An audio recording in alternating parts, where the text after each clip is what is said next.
will always be a Sunday because nobody wants to go straight back to work on New Year's Day, do they? And it will always be a Sunday because of the order in the calendar. The first of every month will always be a Sunday. The second of every month will always be a Monday. And that means that New Year's Eve, the 28th of Gormanuary, will always be a Saturday.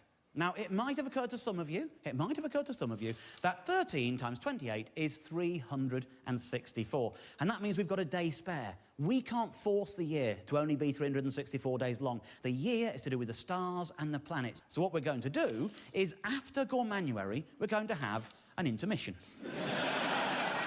It's one day long, it's not called Sunday, it's not called Monday, it's not called anything. It isn't a day of the week, it is just intermission. It is basically an extended New Year's piss-up. You can go out on New Year's Eve, you don't have to go back until the 1st of March, everything is fine, what happens in intermission stays in intermission. And every 4th year, we have a 2-day intermission, and we call both of those days intermission. That's all it is. That regulates everything. Everything flows in a very orderly fashion from that point on. We have talked previously on this show about the old 30 days hath September rhyme. I think we can all agree that this system improves upon that rhyme. The rhyme now goes 28 days hath March, April, May and June. All the rest have 28 too, because that's how long a month is. There you go. It's much easier. Much easier.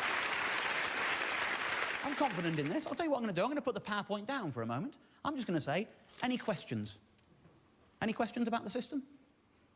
Yes, sir. When are the bank holidays? The bank holidays, we have the same number of bank holidays as we do now. We spread them evenly throughout the year, very easy. The only difference will be the people we won't let have a holiday are the ones who work in banks. It's an improvement on bank holidays right there. Right there. Good lady in the T-shirt. What if you're born on the 30th or the 31st of the month? Do you just move it along to the next month? You're asking about birthdays? Yeah, birthdays. Yeah, OK, I'm glad you asked. Birthdays. Well, let's use my birthday as an example, because everyone's birthday is going to change in this new system, right? I was born on March the 2nd, 1971. So the first thing you have to do is work out how many days into the year that was. So, for example, in me, it's quite easy. You know, there's 31 days in January in the old system, 28 days in February in both systems, and it wasn't a leap year, so there were just 28 days. 31 plus 28 plus the 2 days take you to the 2nd of March, makes it the 61st day of the year. Then you map that onto the new calendar, OK? Very easily done for this. 28 for March, 28 for April, that's 56. Leaves 5 spare. So my new birthday becomes May the 5th. March the 2nd, 61st day of the year, is May the 5th. And you do that with every day. It's very simple. I've actually got a little guide to help you. This is an old calendar, you know, using the current system, and I've mapped every day onto it, and lots of things are improved by doing this. For example, you know, you want to keep all the nice holidays and festivals and little sort of celebrations we have in life. Like April Fool's Day. We're not getting rid of April Fool's Day, but April the 1st is the 91st day of the year, and so in the new calendar, it becomes Saturday the 7th of June. And I think we can all agree it's going to be much easier to catch people out. Knowing that. That's better. November the 5th. Again, you don't want to move it to the new November the 5th because it wouldn't be getting dark early enough for November the 5th to make sense. So you keep it where it is, you just map it onto the new date. So, for example, if you just find November in the old calendar, November the 5th would be the 309th day of the year, and so it now becomes Sunday the 1st of February every time. And again, that's very easy to remember. You just use the rhyme, remember the 1st of February. So it's just a simple process of mapping things on. That is true for every holiday, every festival going. Very easy. We got one towards the back there, yeah? Have you changed the star signs, and if so, what's the new 13th one? My advice to astrologers would be to just keep making it up as they always did. There's no... Doesn't matter for them. Yes, a blonde lady down here? You do know that means there's going to be 13 Friday the 13th in the year. I do, yes. Every month has Friday the 13th now. Yeah, absolutely right. But the thing is, if you have to go through 13 Friday the 13th every year from the day you're born until the day you die, you're going to get over it. It's called exposure therapy. Yes, there's a man down here. What about things that don't happen on a fixed day, like Easter or Chinese New Year? Easter, it isn't. You know, that's the thing. It moves around. It's a movable feast at this moment in time. In the new system, we will nail Easter down.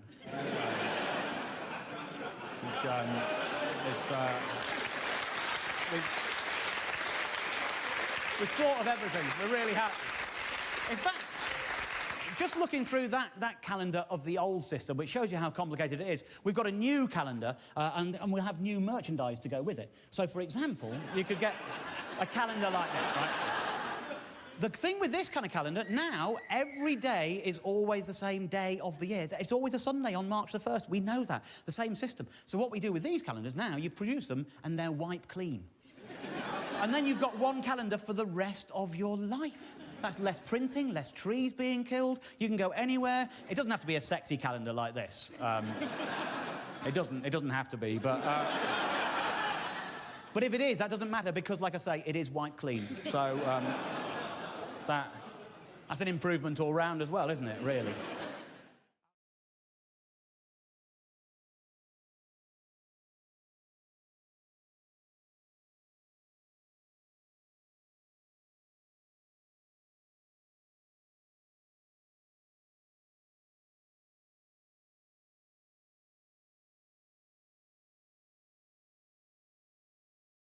You join us just in time for the mystery object round.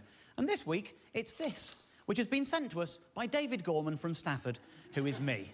I'll tell you what it is, it's quite tough. It is a grass, that's what it is. It's a thing that you plug into your car so that it can tell your insurance company how good or how bad you are as a driver.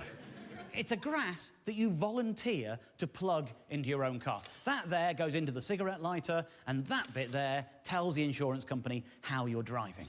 This came to my attention because I have recently re-entered the world of motoring. Obviously, I needed to get insurance, and there were two things counting against me. One, where I live, and two, everything else. What I do for a living, how old I am, how long it is since I last drove, the fact that I don't have a no-claims bonus, everything about my life conspired against me when it came to getting insurance. These are genuine quotes from a price comparison website. Yes, exactly. And that is for a second-hand Kia Ceed. They're quoting me more than half the price of the car to get insurance. This is a ridiculous world. Which is why I ended up with one of those devices. This is a thing called telematics. Telematics means they're measuring things. Basically, computing, it's just ones and zeros. They can measure anything now. So I ended up being insured by a company called Bell. There you go. The telematics is what they call it officially.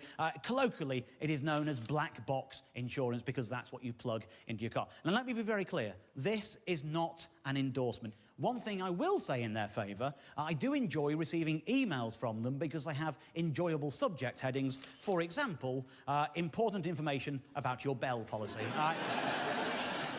What's not to enjoy about that? If you'd have told the 10-year-old me that I would one day be receiving an email saying important information about your Bell policy, I would have said to you, what the hell is an email? No idea. But it is enjoyable. My Bell policy, incidentally, not too loudly and only on a Sunday. It's as simple as that. Now, telematics can work in your favour. This is a story that was in the papers a little while ago. A young lad called Alex Cooper from Oldham. He had insurance from another telematics company, not Bell, a different company, and his car got stolen. But it got stolen by someone who drove better than he did. And as a result, his insurance went down. I've never had my car stolen. Honestly, some guys get all the bloody luck, don't they?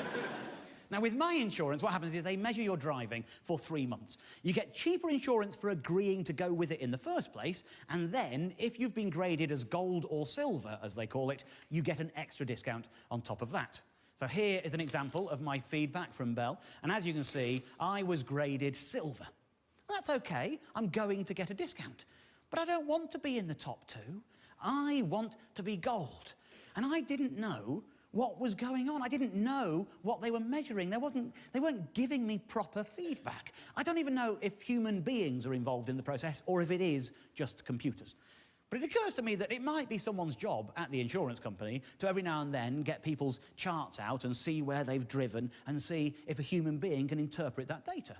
And I thought, if that's happening, wouldn't it be nice to send them a cheeky little message? Something that charmed them, something that made their rather dull job into not such a dull job just for one afternoon.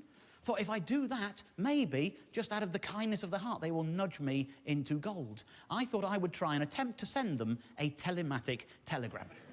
To do that, I need a road system with a grid.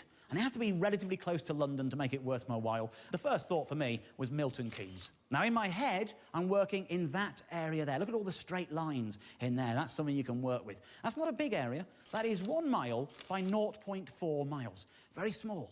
But it's a very complicated message that I'm trying to send. I had to plot my route in advance. To check that I had done it correctly, I also put an app on my phone. I'm a cyclist. I've got one of those apps that tells me how fast I was going and how good I was. I know I'm a dick, but I've got one of those on my phone. I turned that on my phone as I was approaching Milton Keynes. So that is the chart that it drew. Now, most of my driving happens down in London, quite close to where I live, just between me and a few shops, doing a few chores, that kind of thing. I thought, if there's a human being working at Bell Insurance trying to interpret that data, they're going to see this jaunt up to Milton Keynes as a bit of an anomaly. They're going to think, I wonder what happened there. Why has he changed the pattern of his driving? I will have a look. And they're going to zoom in on that. And if they do, this is what they'll see. I have driven safely. I have driven safely to the man whose job is to see whether or not I am driving safely. You can't argue with that, can you? If that was your job and you zoomed into that, surely you would think, that is a driver who deserves a nudge. I'll give him gold. Just to prove that I did this, incidentally, because people might think I did this on a computer, you'll see I really did do this thing. This is a wrong turn into an Aldi car park.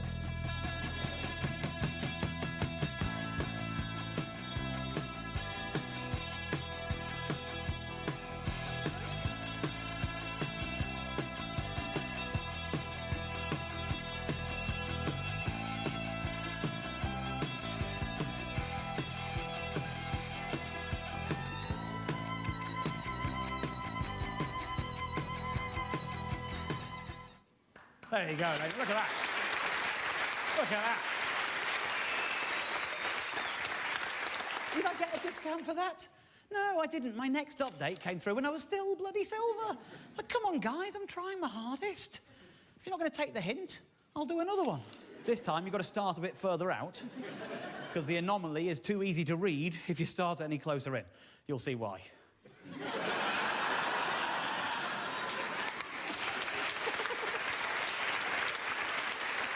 I didn't actually do that one. I mean, you can do that one. It is a real journey. The M25 is the right testicle. You can make it up from there, I'm sure. Anyone would think I'm bloody 44 and a half looking at that, wouldn't you? Anyway, I didn't do that one. Didn't seem to have any effect. I got my final update, and I did. I was still silver, and I did get a discount, ladies and gentlemen. Your policy premium has been reduced by £23.32. I spent that on petrol going to Milton Keynes and back all the bloody time. I've wasted my money. Then they say, can you please return the device? Where have I got to return it to? Milton Keynes. That's where. Milton bloody Keynes.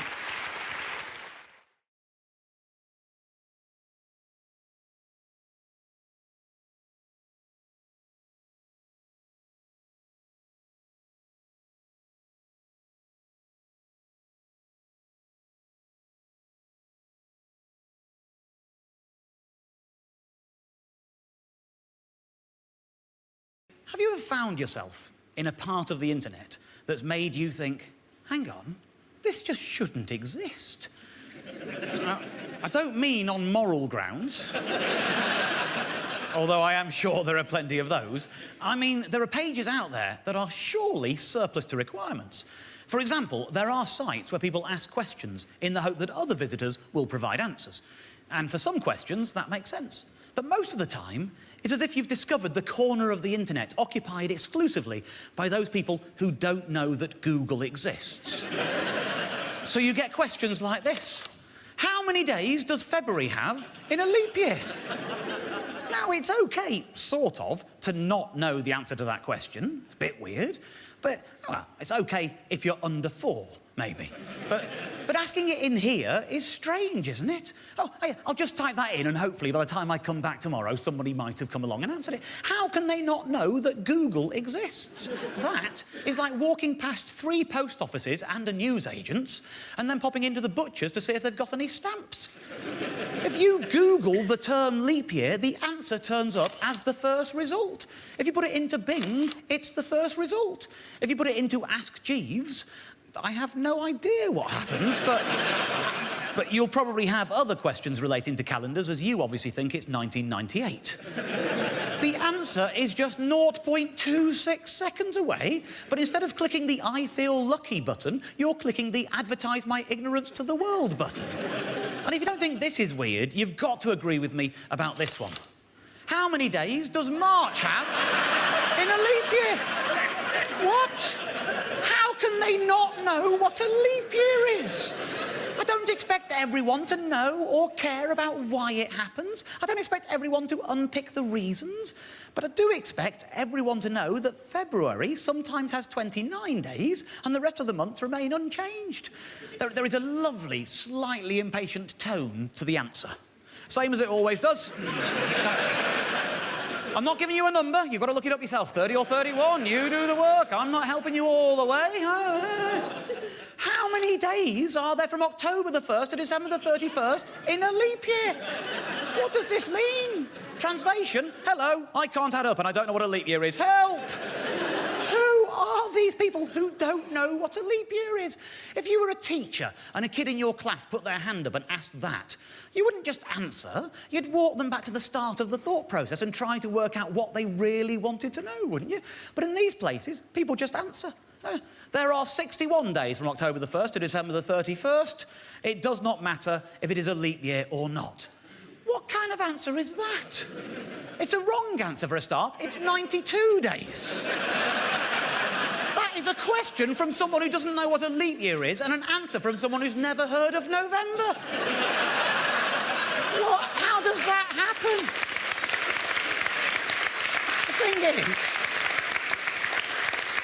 The thing is, I wanted to know, is this normal behaviour on these sites? Do people just ask questions loaded with irrelevant clauses and weird codicils that add nothing? So I thought I'd give it a go myself. I was wondering how tall I am in centimetres. I mean, I know I could measure myself using a metric system. I know I could just look up how many centimetres in an inch and work it out for myself. But somehow, this seemed more fun. How tall are you in centimetres if you're 5 feet 9 inches and you're called Dave? See what they do. I came back the next day and there was an answer. 1,752.6 millimetres, but I'm not called Dave. Not, what are you on about? Is this all if you're called Dave? So what are you talking about, man? Which would be the rational thing to do? They just answer. That's normal in these places. How many years in a leap year? What? I think I'm right in saying about 1 and a bit. At least they're not asking how many leap years in a year.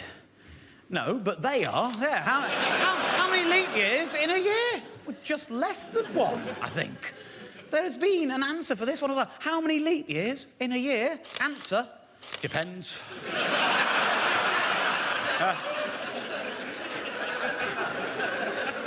I really wish that was the complete answer. It's not, I've cheated, that's just the first word of the answer. Depends on what year it's on. No, it depends on what the question bloody means, is what it depends on. Since a leap year only occurs once every 4 years on the year of the Summer Olympics. That's how we all remember them, isn't it? Yeah. Is it an Olympic year? Yeah. Summer or winter? Summer. Right, must be a leap year. I'll look out for February then. Yeah. Maybe that's why they named it leap year, to remind the elite long jumpers to get their kit ready for the big day. How can so many people not know what a leap year is? Who are these people who don't know what a leap year is? And why are they advertising that they don't know it to everyone else? My favourite thing about all this weird leap year confusion is the number of times I've seen people quoting the old rhyme, 30 days hath September. You know the rhyme, don't you? Yeah? You know, I'll tell you what, I'll put the words up and you just all say it, OK? You ready? Here we go. 30 days hath September, April, June and November. All the rest have 31, except... You don't know it at all, do you? Nobody bloody does. None of you know the same one, do you? Because it's nonsense. It's useless. At the start of it, you've got such high expectations. It's the hath. The hath is so full of pretension. That hath makes you feel like you're doing Shakespeare. Oh, yeah. This is Shakespeare. It's one of Wordsworth's sonnets. It's got a hath in it, yeah. 30 days hath September. I'm right posh, me. Yeah. April, June, and... Oh, is it December or November? They both rhyme. Wait a minute. January, February, March. It's on the knuckles, isn't it? Yeah, it's November. It's nonsense, isn't it? None of the other lines rhyme. It's just 2 lines of being a poem and then small print. It's just nonsense, isn't it? Nonsense. Was Valentine's Day 1997 a leap year?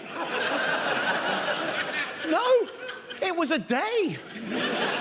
It was February the 14th, 1997. What that question means to me is, was this thing a thing it couldn't possibly be? That's all it looks like. You might as well be saying, when was Denmark last an elephant? Is rice pudding taller than a sense of shame? Is sellotape happy?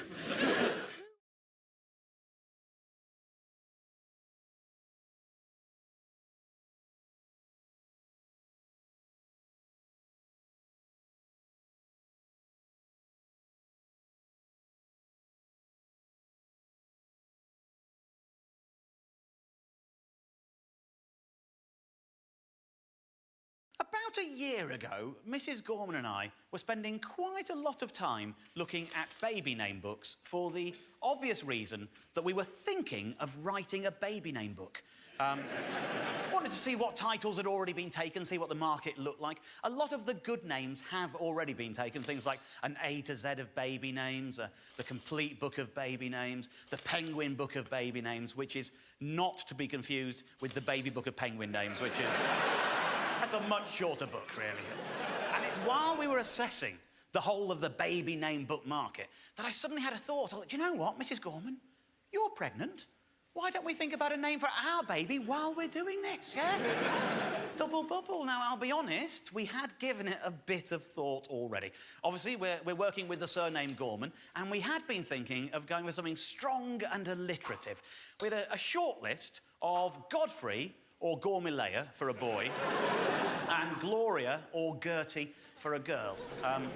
You mock, but Gormilea is a very nice traditional Irish name, I'll have you know. That was probably our front runner at the time. But even so, we thought getting a book just might broaden our horizons, open us up to new possibilities. But how do you choose which book to get? I mean, there's this one, which is for babies from 2015, which is the type of baby we were having.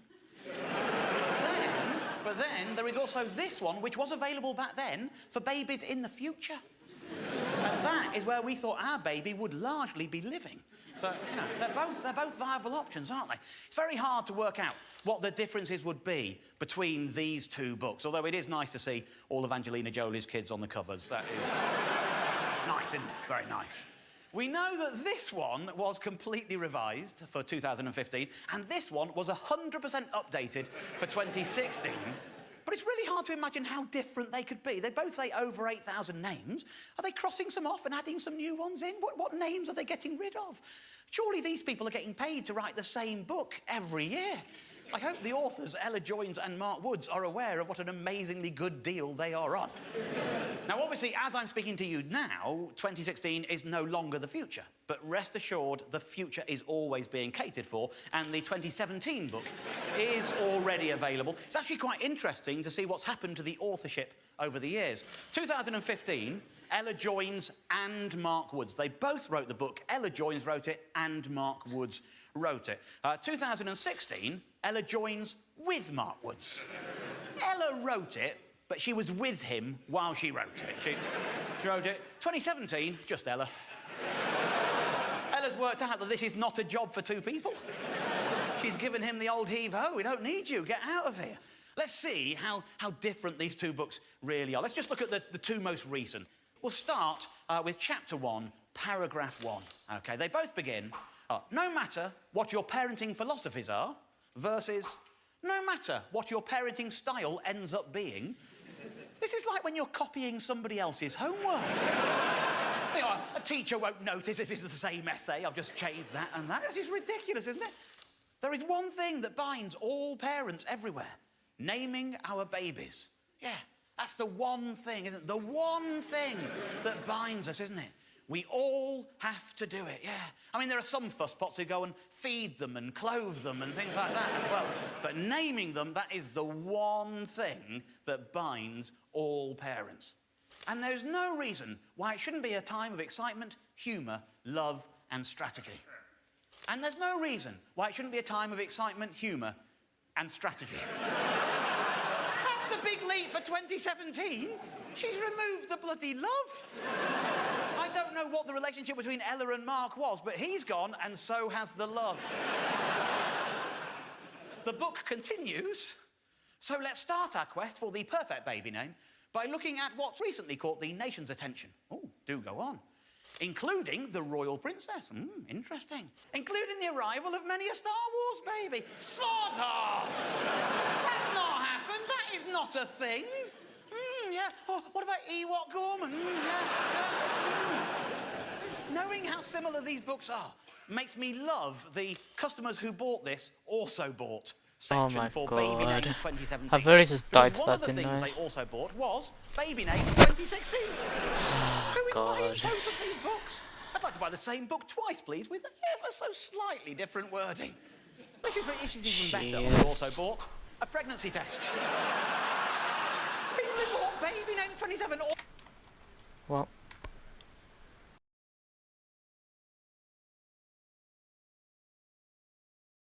Is 81,477 points. With an input display. Hope that registered at least most of my inputs. And yeah. All in all, improvable. 100k.